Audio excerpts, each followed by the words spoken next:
భరద్వాజ గారు 2024 అయిపోయింది, 2025 వస్తుంది. 25 శుభారంభం, బిగ్ హిట్లు, పెద్ద సినిమాలు అనుకుంటే సంక్రాంతి గురించి మాట్లాడుకోవాలి.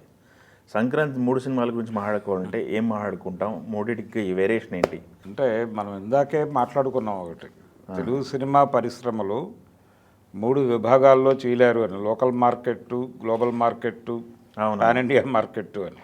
ఇప్పుడు సంక్రాంతి రిలీజుల్లో కూడా అది కనిపిస్తుంది.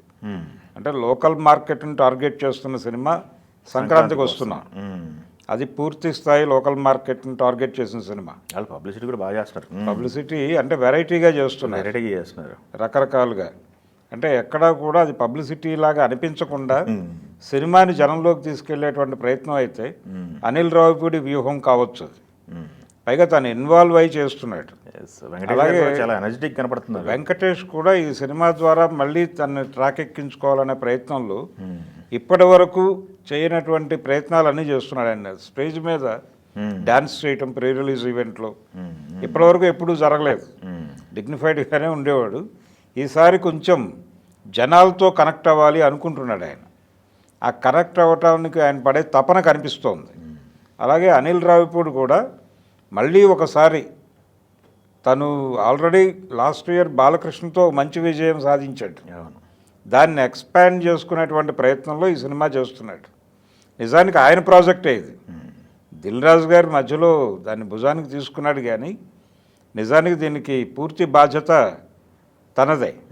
అందుకని డైరెక్టర్ సినిమా అది, అందుకని తను కష్టపడుతున్నాడు ప్రమోషన్కి సంబంధించి. ఆ సినిమా డెఫినెట్గా జనాలని రాబట్టేలాగా కనిపిస్తోంది.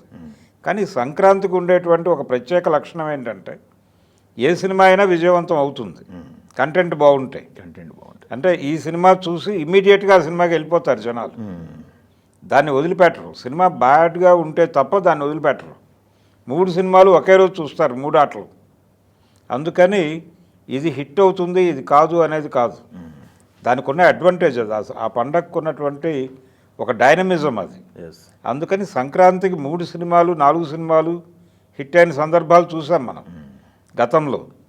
అదే ఈసారి కూడా రిపీట్ అయ్యే పరిస్థితి కనిపిస్తుంది. అదొక జానర్ సినిమా. సంక్రాంతి అనేది ఒక జానర్ సినిమా, ఒక జానర్ సినిమా. అది సంక్రాంతికి వస్తున్నాం అనేది అది పండగ ప్రత్యేకమైనటువంటి సినిమా. అది పండగకి ఎన్ని ఉన్నప్పటికీ అరిసి తింటారు విడిగా సాంప్రదాయం ప్రకారం. అట్లాంటి సినిమా అది. అది పక్కన పెట్టేస్తే బాలకృష్ణ గారి సినిమా డాకు మహారాజ్, అదేంటి నాటుకోడి లాంటి సినిమా? అంటే దానికి రకరకాలుగా కలిసి వచ్చినటువంటి కాలంలో వస్తున్న సినిమా అది. ఆ సినిమా మీద అంటే బాబీ హిట్ ట్రాక్లో ఉన్నటువంటి డైరెక్టర్, వాల్తేరు వీరయ్య తర్వాత చేస్తున్నటువంటి ప్రాజెక్టు. ఆయనకి వాల్తేరు వీరయ్యలో చాలా లిమిటేషన్స్ మధ్య నడిచింది అది. అంటే చాలా తక్కువ టైంలో చేసినటువంటి ప్రయోగం అది. ఆ సినిమా వర్కౌట్ అయింది ఆయన. ఇప్పుడు కొంత టైం దొరికింది, కొంచెం లేజర్గా డిజైన్డ్గా వెళ్ళే అవకాశం దొరికింది. ఆ అవకాశాన్ని అద్భుతంగా వినియోగించుకున్నానని అతను చెప్తున్నాడు. నిర్మాత గారు కూడా చాలా కాన్ఫిడెంట్గా ఉన్నాడు.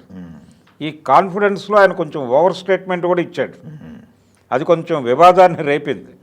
అంటే వాల్తేరు వీరయ్య కంటే కూడా ఇది డెఫినెట్గా బెటర్గా ఉంటుందనేసాడు ఆయన. అనడం కొంచెం మెగాభిమానుల్ని గాయపరిచినప్పటికీ, అది కూడా అన్నాడు ఆయన, మెగాభిమానుల్ని గాయపరిచినప్పటికీ మాట అనేస్తున్నాను అన్నాడు. అలా ఒక వివాదానికి తెరతీసి సినిమాని కొంత న్యూస్లో నిలబెట్టే ప్రయత్నం చేశాడు ఆయన. నిర్మాతగా ప్రతి సినిమాని జనాల్లోకి పంపు చేయడంలో నాగవంశీ కొంత ఒక ప్రత్యేకత కనబరుస్తూ వస్తున్నాడు ఆయన. అదే ఈ సినిమాకు కూడా చూపించాడు ఆయన. అలా రకరకాలుగా జనంలో ఆ సినిమా మీద ఒక ఎక్స్పెక్టేషన్ ఉంది. బాలకృష్ణ క్యారెక్టరు ఎమోషనల్గా ఉంటుంది డెఫినెట్గా. సినిమా ఎమోషనల్గా ఉంటూనే ఆ ఎమోషన్ రేంజ్కి తగ్గ పద్ధతిలో సెంటిమెంట్ ఉండాలి. ఇది బాలకృష్ణ సినిమా సక్సెస్ ఫార్ములా. ఏ రేంజ్ ఎమోషన్ని మీరు బిల్డ్ చేస్తారో దాన్ని బ్యాలెన్స్ చేస్తూ సెంటిమెంట్ నడవాలి. ఈ రెండింటినీ సమానంగా బ్యాలెన్స్ చేస్తున్నట్టుగా మనకి కనిపిస్తోంది. రిలీజ్ అయినటువంటి పాటలు కావచ్చు, ట్రైలర్ కావచ్చు, టీజర్లు కావచ్చు, అవి ఆ వాతావరణాన్ని చూపించినాయి. అందుకని ఈ సినిమా మీద భారీ అంచనాలు ఉన్నాయి. ఎటువంటి నెగిటివ్ ఇది లేదు, పాజిటివ్ వైబ్ ఇన్ టోటల్ ఉన్న సినిమా అదే. ఏది సంక్రాంతికి వస్తున్న సినిమాతో పోల్చినప్పటికీ కూడా డాకు మహారాజుకు ఒక పాజిటివ్ వైబ్ ఉంది. ఈ పాజిటివ్ వైబ్ మీద రిలీజ్ అవుతున్న సినిమా కాబట్టి జనాలు దానికి డెఫినెట్గా వెళ్తారు. దానికి మొదటి ఆట ఒపీనియన్తోనో రివ్యూలతోనో సంబంధం లేదు. జనం సాంప్రదాయంగా వెళ్ళిపోతారు ఆ సినిమాకి. ఓకే. అయితే కొంత గేమ్ చేంజర్ సినిమాకి సంబంధించి అదే మొదటి సినిమాగా రిలీజ్ అవుతోంది. జనవరి 10న రిలీజ్ అవుతుంది. జనవరి 10న రిలీజ్ అవుతోంది. ఇది పాన్ ఇండియా మార్కెట్ సినిమా. ఇది సౌత్ని టార్గెట్ చేస్తున్నారు. డాకు మహారాజ్ అది సౌత్ని టార్గెట్ చేస్తున్నారు. ఇదేమో pan India cinema. Pan India సినిమాకి ముందు చాలా సవాళ్ళు ఉన్నాయి. అంటే పుష్ప ఉంది సవాల్. పుష్పాని కొట్టాలి అనేటువంటి ఒక ప్రోగ్రాం ఉంది వాళ్ళకి. కానీ కొడతారా లేదా అనేది వేరే వ్యవహారం. అది పక్కన పెట్టేస్తే హిందీ బెల్ట్లో ఈ సినిమా ఏ ప్రభావాన్ని చూపిస్తుంది అనేది చూడాలి. రెండోది వ్యవసాయ రంగాన్ని టచ్ చేస్తున్నారు, రాజకీయ రంగాన్ని గురించి మాట్లాడుతున్నారు. ఈ సినిమాలో ఈ క్యారెక్టర్లు ఎలా ఉండబోతున్నాయి, తండ్రి కొడుకుల అన్నదమ్ముల అనే చర్చ ఒకటి జరిగింది. డ్యూయల్ రోల్ అనేది అయితే కన్ఫర్మ్ చేశాడు ఆయన డైరెక్టర్ గారు. ఈ డ్యూయల్ రోలు తండ్రి కొడుకులుగానే ఉండబోతోంది అనేది ఫైనల్గా కంక్లూడ్ అవుతున్నటువంటి విషయం. ఓకే. అంటే ఫ్లాష్ బ్యాక్ ఎపిసోడ్లో ఈ అప్పన్న అనేటువంటి క్యారెక్టర్ వస్తుంది అనేది ఇద్దరూ రివీల్ చేశారు. సుకుమార్ కూడా రివీల్ చేశాడు. ఆ ఫ్లాష్ బ్యాక్ ఎపిసోడ్ అనేది సినిమాకి కీలకం అన్నాడు ఆయన. సో ఇప్పుడు అందరి అంచనాలు దాని మీద ఉన్నాయి. అది కూడా ఒక రకంగా వ్యవసాయ రంగాన్ని టచ్ చేయటము, అది సంక్రాంతి పండగని రిలేట్ చేసే సినిమాగా మారే అవకాశం ఉంది లోకల్ మార్కెట్లో. అలాగే ఎన్నికల వ్యవస్థ, అలాగే పరిపాలనా వ్యవస్థకు సంబంధించిన ఒక ఐఏఎస్ ఆఫీసర్ ఆవేదన కూడా ఈ సినిమాలో బలంగా వినిపించబోతున్నాను అని చెప్తున్నాడు ఆయన.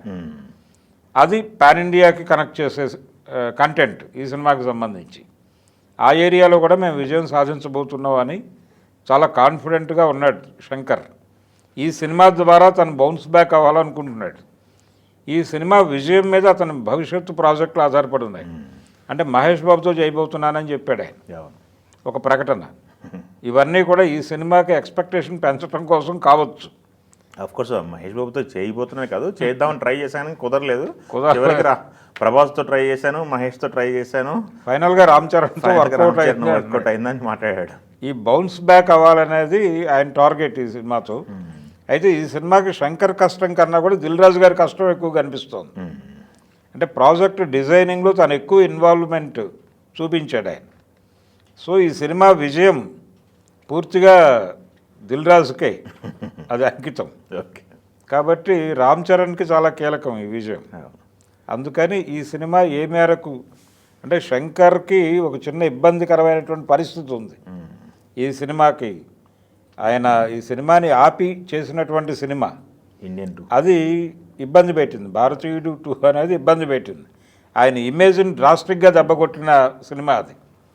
దాని తర్వాత వస్తున్న సినిమా కాబట్టి కంపారిటివ్గా డాకు మహారాజ్తో పోలిస్తే అక్కడ వైబ్ కనిపించినప్పటికీ షో పడిన తర్వాత డెఫినెట్గా మౌత్ టాక్ స్ప్రెడ్ అవుతుంది అనేటువంటి అభిప్రాయం ఉంది ఆ సినిమా మీద కూడా. అంటే అభిమానులు ఉన్నారు, దానికి అభిమానులు ఉన్నారు. ఓపెనింగ్స్ అదరగొట్టేస్తారు. గ్యాప్ తర్వాత వస్తున్నటువంటి సినిమా అది. దాని మీద అంటే మార్నింగ్ టాక్ గనక బ్రేక్ అయితే అది కూడా ఒక బ్లాస్ట్ అవుతుంది ఆ సినిమా. కాబట్టి దాని మీద కూడా భారీ అంచనాలు ఉన్నాయి. ఇండియా జానర్ 3 సినిమాలకి కాస్త 2 రోజులు గ్యాప్, 10, 12, 14 అనుకుంటా కదా. అవును, అంటే ఆ సినిమాకి ఇన్ టోటల్ స్క్రీన్స్ ఇచ్చేస్తారు. అవును, ఇంకా వేరే భాషా చిత్రాలన్నీ పక్కకి నెట్టేసినట్టే. నిజానికి అజిత్ సినిమా ఉండాల్సింది. అజిత్ సినిమాని ఆపారు అనేది అర్థమవుతోంది. దానికి సంబంధించి ఎక్కడా కదలికలు లేవు. కానీ అక్కడ రిలీజ్ అవుతోంది సినిమా, రిలీజ్ అవుతోంది. అది కూడా మైత్రి మూవీ మేకర్స్ది అయినప్పటికీ వాళ్ళు తెలుగు రిలీజ్ పెట్టుకోలేదు. వాంటెడ్గానే జరిగిన అగ్రిమెంట్ లాగా అనిపిస్తోంది ఇది. ఆ సినిమా నెక్స్ట్ మంత్ ఉండే ఛాన్స్ ఉంది. చూద్దాం వెళ్తుంది. ఈ 3 సినిమాలని ఎలా మేనేజ్ చేయాలి అనే దగ్గర థియేటర్ల దగ్గర నుంచి డిజైనింగ్ జరిగింది. టోటల్ అన్ని స్క్రీన్స్ గేమ్ చేంజర్ ఉంటుంది, ఆడియన్స్కి ఆప్షన్ ఉండదు. ఆ 2 రోజులు అదే నడుస్తుంది. ఆ తర్వాత డాకు మహారాజుని అకామిడేట్ చేసి నెమ్మదిగా సంక్రాంతికి వస్తున్నామని కూడా అకామిడేట్ చేస్తూ వెళ్ళాలి. ఈ డిజైనింగ్ టోటల్గా దిల్ రాజు సంక్రాంతిది. ఎవరు ఎన్ని విధాలుగా చెప్పినప్పటికీ మొత్తం దిల్ రాజు, అన్ని విధాలుగాను దిల్ రాజుదే ఈసారి. అంటే ఇంకొక చర్చ జరుగుతోంది ఇక్కడ, సినిమా ఇండస్ట్రీ పెద్ద ఎవరు అని. అది కూడా ఆయనే ఎమర్జ్ అవుతున్నట్టుగా కనిపిస్తాం ఓకే. జరుగుతున్నటువంటి వ్యవహారాలు చూస్తే. Yes yes. అలా ఈ సంక్రాంతి దిల్ రాజు గారి మీదుగా ఒక అద్భుతమైనటువంటి ఓపెనింగ్ ఇవ్వబోతోంది. 3 సినిమాల్లో దేని మీద కూడా నెగిటివిటీ లేదు. అది చూడాలి. అంటే ఒక మంచి ఓపెనింగ్ జరుగుతోంది. 25 years 25కి మంచి 25కి ఒక మంచి ఓపెనింగ్ దొరికింది. ఇది ఏ ఊపులో ముందుకు తీసుకెళ్తుందో చూడాలి.